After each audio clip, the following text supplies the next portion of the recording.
മക്കളെ വരി കാളൂസ് കിച്ചണിലെ ഇന്ന് പപ്പടത്തോരനാണ് ഉണ്ടാക്കുന്നത്. എൻ്റെ ഒരു സബ്സ്ക്രൈബർ ചോദിച്ചിരുന്ന് പപ്പടത്തോരൻ വേണമെന്ന്. അവർക്കും കൂടെ വേണ്ടിയിട്ടാണ് ഞാനിത് ചെയ്യണത്. ഒരു കേരളത്തുള്ള പപ്പടമാണ് ഇത്, കേരള പപ്പടം എന്ന് പറയും. ആ പപ്പടം ഒരു 6 എണ്ണം എടുത്തിട്ടുണ്ട്. ഈ പപ്പടം വെച്ച് നമുക്ക് ഒന്ന് തോരൻ ഉണ്ടാക്കാം. പപ്പടത്തിനെ നമുക്കൊന്ന് ചെറുതായിട്ടൊന്ന് അരിഞ്ഞെടുക്കണം. ഇത് രണ്ടായിട്ട് ഇങ്ങനെ മടക്കിയിട്ടുണ്ട്. ഇതേപോലെ പൊട്ടി വരും. നമുക്ക്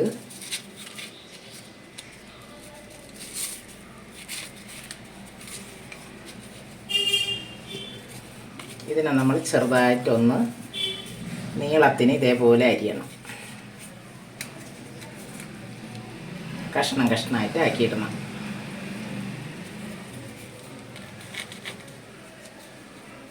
കട്ടറുള്ളവർ കട്ടറിൽ വെച്ച് അരിഞ്ഞോളി.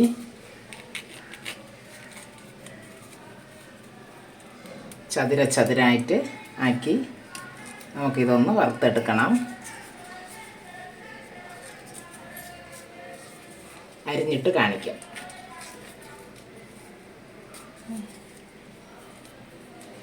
ഇതേപോലെ അരിഞ്ഞെടുക്കാം നമുക്ക്. ഇനി വേണമെങ്കിൽ നിങ്ങൾക്ക് ഇത് ഇങ്ങനെ ചെയ്തില്ലെങ്കിലും കുഴപ്പമില്ല. മൊത്തം നമ്മൾ പൊരിച്ചിട്ട് പപ്പടത്തെ പൊരിച്ചിട്ട് പൊടിച്ച് വേണമെങ്കിൽ നമുക്ക് പപ്പടത്തോരൻ ഉണ്ടാക്കാം. ഇങ്ങനെയും ചെയ്യാം. വെളിച്ചെണ്ണയിലാണ് ഞാൻ ഇത് ചെയ്യണത്.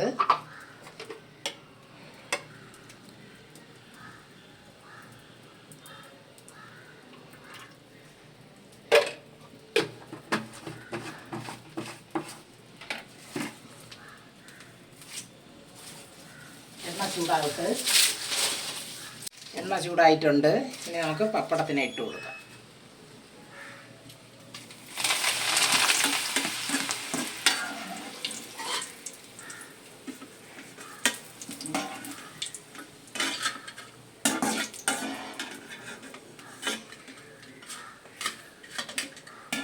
ഇങ്ങനെ നമ്മൾ അരിഞ്ഞ് ചെയ്യുമ്പം കാണാൻ ഒരു ചന്തമായിരിക്കും. അതാണ് ഞാൻ ചെയ്യണത്. തീയെ കുറച്ച് വയ്ക്കാം.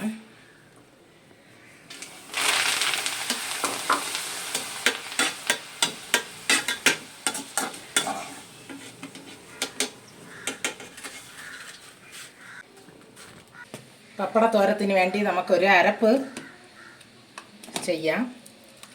കുറച്ച് തേങ്ങ, ഒരു അരമുറി തേങ്ങ എടുത്തിട്ടുണ്ട്.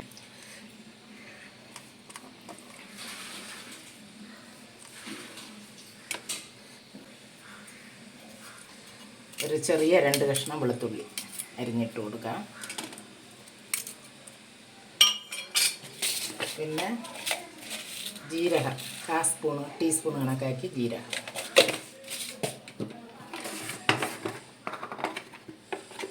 കാശ്മീർ മുളക് പൊടിയാണ് എടുത്തിരിക്കുന്നത്. കളറും കൂടെ കിട്ടും നമുക്ക്. 1/4 ടീസ്പൂൺ കണക്കാക്കി മുളക് പൊടി ഇട്ട് കൊടുക്കുക. ഇതിന് മഞ്ഞൾപ്പൊടി ആവശ്യമില്ല.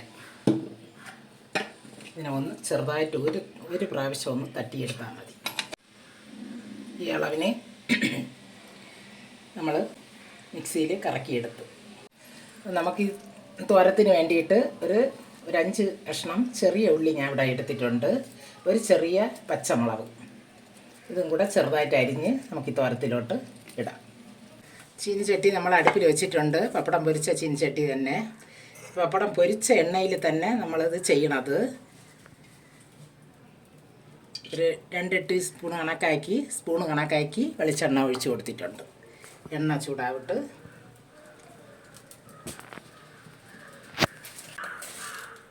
ഒരു 1/2 ടീസ്പൂൺ കണക്കാക്കി കടുക് ഇട്ട് കൊടുക്കണം. ഒരു വറ്റൽ മുളക് 2ആയിട്ട് മുറിച്ചിട്ടിട്ടുണ്ട്. അടുത്ത് നമ്മൾ കറിവേപ്പില ചേർക്കാം. എന്നിട്ട് ഈ ചെറുതായിട്ട് അരിഞ്ഞ് വെച്ചേക്കണം ഒരു 4-5 കഷ്ണം ചെറിയ ഉള്ളിയും പച്ചമുളകും കൂടെ ഇതിലിട്ട് കൊടുക്കാം.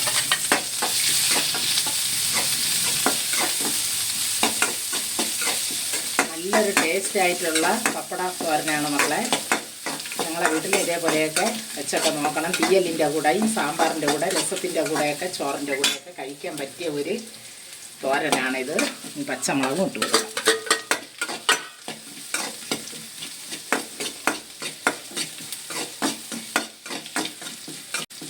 ഈ ഇതിൽ വേണമെങ്കിൽ നിങ്ങൾക്ക് ഉഴുന്നിൻ്റെ പരിപ്പുണ്ടല്ലോ അത് വേണമെങ്കിൽ ഇടാം. ഞാൻ ഇടണില്ല ഇതിൽ. ഇവിടെ ഉഴുന്ന് പരിപ്പിടുന്നത് ഇഷ്ടമില്ല. നമുക്ക് വേണമെങ്കിൽ അതും കൂടെ രണ്ടിട്ട് കൊടുക്കാം.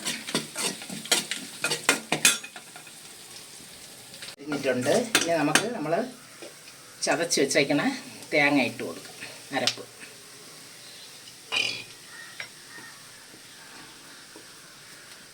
പപ്പടത്തിൽ നമുക്ക് ഉപ്പുണ്ടാവും. അതുകൊണ്ട് ഒരുപാട് ഉപ്പ് നമുക്ക് ഇടണ്ട. ഇതിൽ ശകലം ഉപ്പ് കൂടെ ഇട്ട് കൊടുക്കണം. അരപ്പിന് ഉപ്പ് വേണമില്ല, അതിന് ഇട്ട് കൊടുക്കണം. ആവശ്യത്തിനുള്ള ഉപ്പ് ഒരു 1/4 ടീസ്പൂൺ കണക്കാക്കി ഞാൻ ഇവിടെ ഇട്ടിട്ടുണ്ട്. നോക്കി ഇടണം നിങ്ങൾ ഉപ്പിടുമ്പം. അതും കൂടെ ഇതിൽ വറുത്ത് കൊടുക്കണം. പച്ച മണം ഒന്ന് മാറാൻ വേണ്ടിയിട്ടാണ് ഈ അരപ്പിനെ നമ്മൾ കടുക് വറുക്കുമ്പോഴേ ഇതിലിട്ട് കൊടുക്കേണ്ടത്.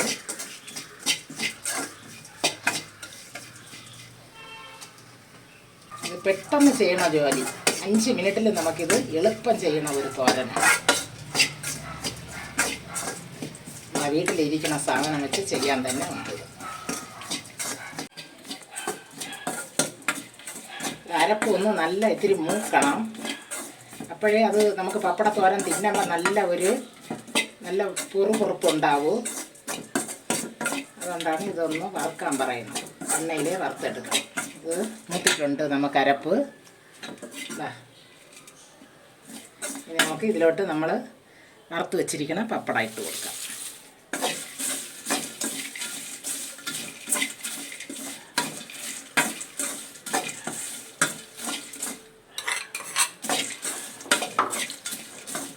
ചെറിയ തീയിൽ, ഗ്യാസൊക്കെ ആണെങ്കിൽ നല്ല കുറച്ചോളി.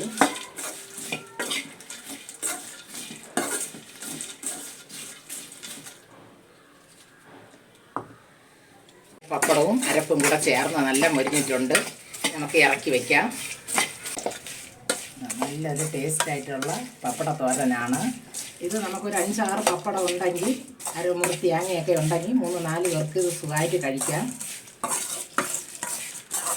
ആൾ കൂടുതലുള്ള ഉണ്ടെങ്കിൽ അതിനനുസരിച്ച് നിങ്ങൾ പപ്പടവും തേങ്ങയൊക്കെ എടുക്കണം അരപ്പിന്.